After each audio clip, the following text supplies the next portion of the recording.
Very good afternoon, dear students. Welcome back to my class. So in this video, I am going to explain the next method of calculating national income, that is income method. Okay, this is income method. So what this income method says, this method approach national income from the side of distribution. Is it clear to you? So this method approach national income from the side of distribution.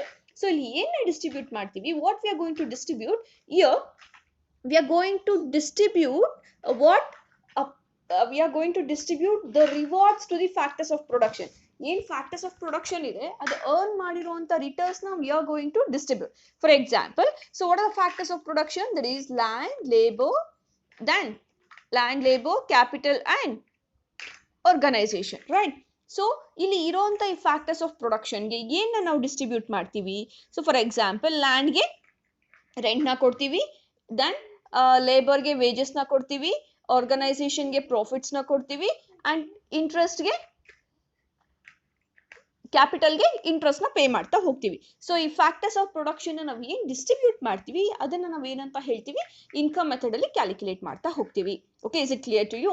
So income method, this method approach national income from the side of distribution. Okay, here the revenue earned by all the firms, okay, the revenue earned by all the firms put together must be distributed among the factors of production. Okay, ಇಲ್ಲಿ ಇರುವಂತ revenue ಏನು ಎಕಾನಮಿಲಿ ಇರುವಂತ ಎಲ್ಲಾ firms ಏನು income ನ earn ಮಾಡಿದೆ, that must be distributed among the factors of production in the form of salaries or wages, profit, interest and rent. Okay, so now, so this can be explained with the help of an example. You can see that example.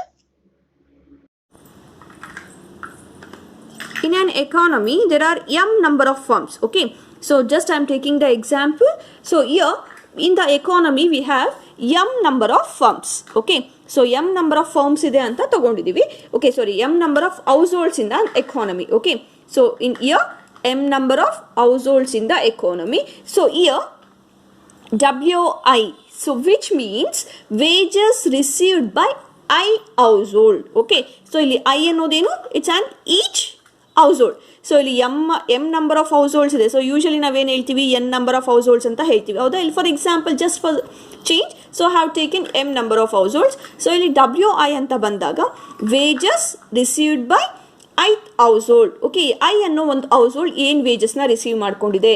And PI, profit received by I household in the economy. Okay, then IN anta idre INI, interest received by I household in the economy.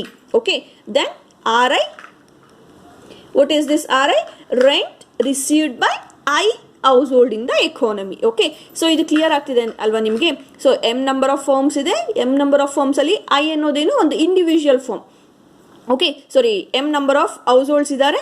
M number of households ಅಲ್ಲಿ just for the example sake I have taken that one, that is I ಅನ್ನೋ ಒಂದು ಹೌಸ್ಹೋಲ್ಡ್ನ ತಗೊಂಡಿದ್ದೀನಿ. So WI ಅಂತ ಇದ್ರೆ that is wages received by I household, profit received by I household and interest received by I household and rent received by I household. Okay, so ಇದನ್ನೆಲ್ಲದನ್ನು ನಾವು add ಮಾಡ್ತಾ ಹೋದರೆ, ಸೊ ಒಂದು ಪರ್ಟಿಕ್ಯುಲರ್ ಇಯರಲ್ಲಿ ಏನು ಎಲ್ಲ factors of production ಏನು ರಿಟರ್ನ್ಸ್ನ ತಗೊಂಡಿದೆ, that's what we call income method. Okay, so now you can observe that, so GDP is equivalent to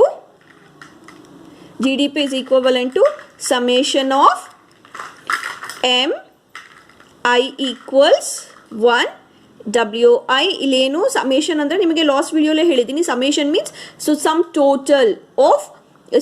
total ಯಾವುದು M ಅಷ್ಟು ಹೌಸ್ಹೋಲ್ಡ್ಸ್ ಇದ್ರೆ ಅದರಲ್ಲಿ I ಅನ್ನೋದು 1 ಹೌಸ್ಹೋಲ್ಡ್ ಆಗಿದೆ. So wages received by I household plus summation M I equals 1 INI, interest received by I household plus summation I equals 1 PI, so profit received by I household, and M I equals 1, that is RI. Okay, so equivalent to ಇದನ್ನ ಹಾಗೆ continue ಮಾಡಬೇಕು. Equivalent to ಯಾವುದಕ್ಕೆ equal ಆಗಿರುತ್ತೆ? W plus wages plus profits plus interest plus rent. So ಇದಕ್ಕೆ equal ಆಗಿರುತ್ತೆ ಎಕಾನಮಿಲಿ ಇರುವಂಥದ್ದೆಲ್ಲದನ್ನು. So ಇದು equation 1 ಅಂತ ಕನ್ಸಿಡರ್ ಮಾಡಿಕೊಂಡ್ರೆ ನಾವು summation M I equals 1. So W I equivalent to W, then summation M I equals 1,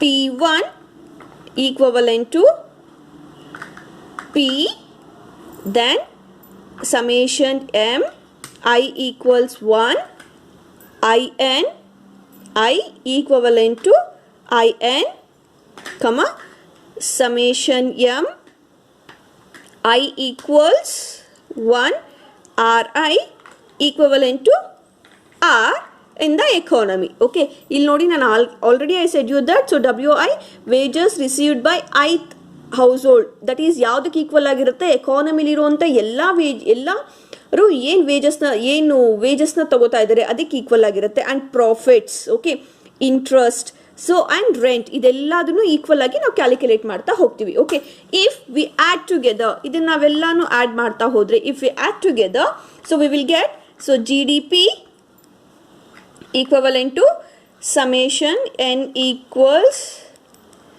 1, so GVAI, so gross value added of ith household equivalent to C plus I plus G plus X minus M equivalent to W plus R plus I plus IN plus P. ಈ ಥರ return ಆಗುತ್ತೆ. ಅಂದರೆ ಇಲ್ಲಿ gross value ಆ್ಯಡೆಡಲ್ಲಿ ಏನಿರುತ್ತೋ that should be equivalent to expenditure method. So here you can observe the formula, this is DVAI, so that is the formula of gross value added. Okay, then our product method the formula idu, then C plus I plus G plus X minus M, that's a formula of expenditure method, and W plus R plus IN plus P, that's a formula of income method. Okay, ಇಲ್ಲಿ GDP equal ಆಗಿರುತ್ತೆ. For example ಈ GVA ಅಲ್ಲಿ 100 ಅಂತ return ಆದರೆ it should be equivalent to expenditure ಮೆಥಡಲ್ಲೂ it should be 100, and even in income ಮೆಥಡಲ್ಲೂ that should be equivalent to 100 ಆಗಿರಬೇಕು. Okay, so this is what we call income method. ನಿಮಗೆ clear ಆಗಿದೆಯಾ? And usually they will ask a numerical example. So ಏನು numerical example?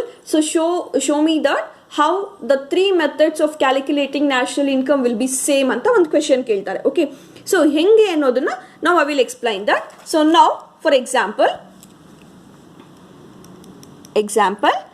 okay, there are 2 firms in the economy. There are 2 firms in the economy, that is A and B. ಎಷ್ಟು firms in the economy? There are 2 firms in the economy. The names of the 2 firms are A and B. Okay, firm A will produce 50 worth of cotton. Firm A will produce 50 worth of cotton without using any raw material. Is it clear? Firm A will produce 50 worth of cotton without using any raw material. Okay, and firm A will sell this cotton to firm B. So firm A ಯಾರಿಗೆ ಕೊಡ್ತಾರೆ? Firm A will sell this cotton to firm B, and firm B will produce rupees 200 worth of cloths, okay, and sell to the customer. Is it clear to you? So now once again I will repeat you that example. There are 2 firms in the economy, that is A and B. So now firm A will produce 50 worth of cotton without using any raw materials, and firm B will produce 200 worth of cloths and sell to the customers. Okay, now what we have to show, so ಇಲ್ಲಿ ನಾವು calculate ಮಾಡಿದಾಗ ಇಲ್ಲಿ ಏನಿರುತ್ತೋ value should be equal in all the 3 methods. For example ಇಲ್ಲಿ ನೋಡ್ಬಿಟ್ಟಿದ್ದೀವಿ, so 200 ಅಂತ ಬಂದಿದೆ, ಹೌದಾ? ಸೊ ಈ 200 ಏನು ಎಕ್ಸ್ಪೆಂಡಿಚರ್ ಮೆಥಡಲ್ಲಿ ನಮಗೆ ಬಂದ್ಬಿಡ್ತು. ಇಲ್ಲಿ ನೋಡಿ ಅಲ್ಲಿ ಹೇಳ್ತಿರೋದು firm B produce 200 worth of clothes to the customers. ಅಂದರೆ ಎಕ್ಸ್ಪೆಂಡಿಚರ್ ಅಂದರೆ ಕಸ್ಟಮರ್ಸ್ ತಗೊಳ್ತಿದ್ದಾರೆ 200 ವರ್ತ್ ಆಫ್ ಕ್ಲಾತ್ಸ್ ಅಂದಾಗ, ಸೊ ಎಕ್ಸ್ಪೆಂಡಿಚರ್ ಮೆಥಡಲ್ಲಿ ನಮಗೆ ಆನ್ಸರ್ ಸಿಕ್ಬಿಡ್ತು. So that is 200. ಸೊ ಇವಾಗ ನಾವು ಪ್ರಾಡಕ್ಟ್ ಮೆಥಡಲ್ಲಿ ಮಾಡಿದ್ರು the answer should be 200, and expenditure method already ಅವ್ನು ಕೊಟ್ಬಿಟ್ಟಿದ್ದಾನೆ. Final expenditure by consumers on clothes ಎಷ್ಟು ಮಾಡ್ತಿದ್ದಾರೆ? 200 rupees. ಆ್ಯಂಡ್ ಇನ್ಕಮ್ ಮೆಥಡಲ್ಲಿ ಮಾಡಿದ್ರು ಅಷ್ಟೇ ಇರಬೇಕು. ಓಕೆ, ನಾವು we will calculate the first method, that is value added method or product method. So GVA ಮೆಥಡಲ್ಲಿ ಮಾಡೋಣ, ಆ ಪ್ರಾಡಕ್ಟ್ ಮೆಥಡ್ ಅಂತಲೂ ಇದನ್ನು ಹೇಳ್ತೀವಿ. ನಾವು so value added equivalent to. So ಇಲ್ಲಿ ಏನು ಮಾಡಬೇಕು, ವ್ಯಾಲ್ಯೂ ಆ್ಯಡೆಡ್ ಬಂದಾಗ so first we have to do intermediate ಗೂಡ್ಸ್ನ ಡಿಡಕ್ಟ್ ಮಾಡಬೇಕು. Sales minus intermediate goods, sales minus intermediate goods. Whether they have used any intermediate good, ಏನಾದರೂ intermediate. So ಎಷ್ಟು sale ಮಾಡಿದ್ದು firm A ತೊಗೊಳ್ಳೋಣ ಫಸ್ಟ್, ದಟ್ ಈಸ್ 50. ಹೌದಾ? So 50 ತೊಗೊಂಡಿದ್ದಾನೆ. ಇಲ್ಲಿ A ಅನ್ನೋದು ವ್ಯಾಲ್ಯೂ ಆ್ಯಡೆಡ್ ಆಫ್ ಫರ್ಮ್ ಎದು 50 ಆಫ್ ಗೂಡ್ಸ್ನ ಪ್ರೊಡಕ್ಷನ್ ಮಾಡಿದ್ದಾರೆ. ಸೊ ಅವನು ಅಲ್ಲೇ ಹೇಳಿಬಿಟ್ಟಿದ್ದಾನೆ without using any intermediate goods ಅಂತ. So intermediate goods will be 0. So answer is 50. ಹೌದಾ? And value added of firm B. Okay, ಇದು ಪ್ರಾಡಕ್ಟ್ ಮೆಥಡಲ್ಲಿ ಮಾಡ್ತಿರೋದು ನಾವು. ಸೊ ಪ್ರಾಡಕ್ಟ್ ಮೆಥಡಲ್ಲಿ ಏನು ಮಾಡಿದ್ದಾನೆ ಅವನು, ಸೊ 200 rupees 200 ವರ್ತಷ್ಟು ಕ್ಲಾತ್ಸ್ನ ತೊಗೊಂಡಿದ್ದಾನೆ. ಕ್ಲಾತ್ಸ್ನ ರೆಡಿ ಮಾಡಿ ಸೇಲ್ ಮಾಡಿದ್ದಾನೆ. ಸೊ ಸೇಲ್ಸ್ 200 ಮೈನಸ್ ಇಂಟರ್ಮೀಡಿಯೇಟ್ ಎಷ್ಟು 50. ಎಲ್ಲಿಂದ ತೊಗೊಂಡ ಈ 50ನ? He has purchase that 50 from firm A. ಹೌದಲ್ವಾ? So now it is 150. So when we add this, it will be 200. So now thus GDP equivalent value added of firm A plus value added of firm B equivalent to 50 plus 150, that is 200. So is it clear? So ಇದು clear ಆಗಿದೆ ಅಲ್ವಾ ನಿಮಗೆ? So ಇದು product ಮೆಥಡಲ್ಲಿ first ಮೆಥಡಲ್ಲಿ. ನಾವು the second method that is GDP in the expenditure method. So expenditure ಮೆಥಡಲ್ಲಿ calculate ಮಾಡಿದಾಗ so ನಿಮಗೆ ಗೊತ್ತಾಗ್ಬಿಡ್ತು ಅಲ್ಲೇನೆ. So total expenditure, total final expenditure by consumers ಎಷ್ಟು 200 rupees. ಓಕೆ, ಸೊ ಆ 200 rupees ಅಂತ ಹೇಳ್ಬಿಟ್ಟಿದ್ದಾರೆ. ಸೊ ನಾವು GDP in the phase of second one, GDP in the phase of ಯಾವುದರಲ್ಲಿ ಎಕ್ಸ್ಪೆಂಡಿಚರ್ ಮೆಥಡಲ್ಲಿ, that is GDP is equals to 200. Okay, so ಇದೆರಡು same ಆಯಿತು. So ಇನ್ನು ನಮಗೆ ಬೇಕಾಗಿರೋ ಅಂಥದ್ದು we have left only the third method, that is income method. Okay, so where ಇಲ್ಲೊಂದು ಅಸಂಪ್ಷನ್ನ ಮಾಡ್ಕೊಳ್ಳೋಣ ನಾವು. ವೇರ್, ಓಕೆ, ಥರ್ಡ್ ಮೆಥಡ್ ಮಾಡ್ತಾ ಇದ್ದೀನಿ. Where 50 rupees 50 is received by firm A. Okay, ಈಗ rupees 50 is received by firm A. ಎಷ್ಟು ತೊಗೊಂಡಿದ್ದಾರೆ? firm A is received rupees 50 and ಇದರಲ್ಲಿ rupees 20ನ is paid to the labour as wages. Okay, so total ಅದಕ್ಕೆ ಬಂದಿರೋ ಅಂಥದ್ದು 50 rupees ರೆವೆನ್ಯೂನ earn ಮಾಡ್ಕೊಂಡಿದೆ ಫರ್ಮ್ ಎ. ಅದರಲ್ಲಿ ಸೊ 20 rupeesನ they have given to the labour as wages and remaining 30 ಈ kept with him as profit. Okay, so 30ನ profits ಥರ ಇಟ್ಕೊಂಡಿದ್ದಾರೆ. In the same way firm B, ಇದು ಫರ್ಮ್ ಎ ಇದಾಯಿತು. And firm B will receive 150 rupees. Okay, so 150 rupees is received by firm B and he is also gave 60 rupees to the labor as a wages. He is also paid rupees 60 as wages and he kept 90 rupees as profit. Okay, he kept 90 rupees as profit. Okay, so now ವೇಜಸ್ನ add ಮಾಡ್ಕೊಳ್ಳಿ. Wages firm ಎದು ಎಷ್ಟು and firm ಬಿದು ಎಷ್ಟು. So firm A ಎಷ್ಟು wages ಕೊಟ್ಟಿದೆ, ಎಷ್ಟು 20 rupees and firm B has paid 60. So total 80 ಆಯಿತು. And profits,